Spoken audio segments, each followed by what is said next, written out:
Hello दोस्तों, आपका स्वागत है हमारे चैनल इंडियन अफेयर्स पर। दोस्तों, इंडिया में जब भी इंफ्रास्ट्रक्चर डेवलपमेंट की बात होती है तो उसमें आधे से ज्यादा प्रोजेक्ट शुरू होने से पहले ही बंद हो जाते हैं। वही कुछ प्रोजेक्ट ऐसे होते हैं जिन पर बजट से ज्यादा खर्चा कर दिया जाता है।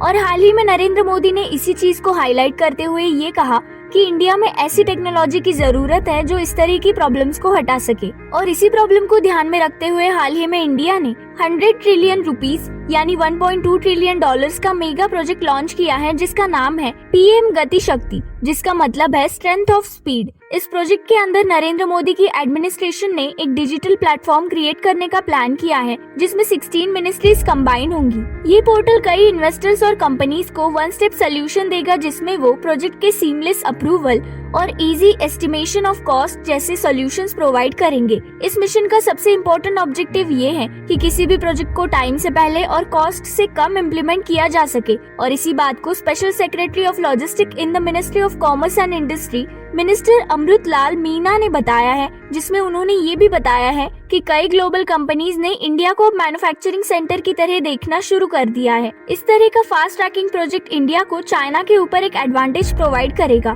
जिसमें चाइना अभी भी कई दूसरी बाहर की देशों की कंपनी जिसके साथ इंडिया +1 पॉलिसी को अडॉप्ट करके कई मैन्युफैक्चरिंग इंडस्ट्रीज को अपनी तरफ खींच लेता है। और वो इसी तरह अपने बिजनेस और सप्लाई चेन को डाइवर्सिफाई भी कर देता है। जहाँ इंडिया एशिया की सबसे बड़ी इकोनॉमी है, साथ ही चीप लेबर ऑफर करती है, वही इंडिया में कई इंग्लिश स्पीकिंग वर्कर्स भी है। पर इतना होने के बावजूद भी कई इन्वेस्टर्स इंडिया में इन्वेस्ट करने से पीछे रह जाते हैं। और इसका सबसे बड़ा रीजन यही है कि इंडिया में प्रोजेक्ट का प्रॉपर इम्प्लीमेंटेशन नहीं हो पाता है। और अगर इम्प्लीमेंटेशन हुआ भी तो इंडिया में प्रॉपर सप्लाई चेन भी नहीं है। और इसी पिलर पर इस गति शक्ति प्रोजेक्ट का एस्टेब्लिशमेंट किया गया है, जिसमें कई साइट्स को रेलवे नेटवर्क, पोर्ट्स और एयरपोर्ट से जोड़ा जाएगा। और अगर हम गति शक्ति के एम पर ध्यान दें तो उसमें इसी तरह की लॉजिस्टिक नेटवर्क्स को आइडेंटिफाई करना और स्ट्रेंथन करना यही एक इम्पोर्टेंट एम है। इसी के साथ इंडिया वेयर हाउसेस को मॉडर्न, प्रोसेस को डिजिटाइज और मैन पावर को स्किल करने में भी लगा हुआ है, जिससे अब बड़े बड़े इन्वेस्टर्स चाइना की बजाय